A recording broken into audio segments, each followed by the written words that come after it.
An Amherst man accused of hitting his car into a woman and her dog last weekend was back before a judge today. Sean Bankston is now facing multiple charges, including operating a vehicle under the influence. That crash left the woman seriously injured and killed her dog. Natalie Clydesdale joins us live from Oberlin Municipal Court with what happened today. Good evening, Natalie. Good evening, Peter. Well, nearly a dozen people filled the courtroom today in support of the victims. They argue Bankston is a repeat offender and a threat to the community's safety. Her life is ruined forever. She's 65 years old. She's not going to recover well from this. Bill Pogomnik says his sister, Jessica Paige, now faces a long journey back to health. No one should have to go through this.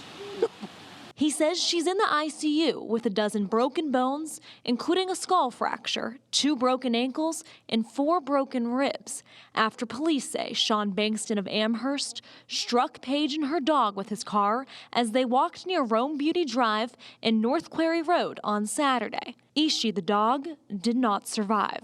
A woman and her dog just simply walking along the street, things we all do every day with small children in strollers. It could happen to anybody. Bankston, who's facing multiple charges, including operated a vehicle under the influence and aggravated vehicular assault, was back in the courtroom on Friday.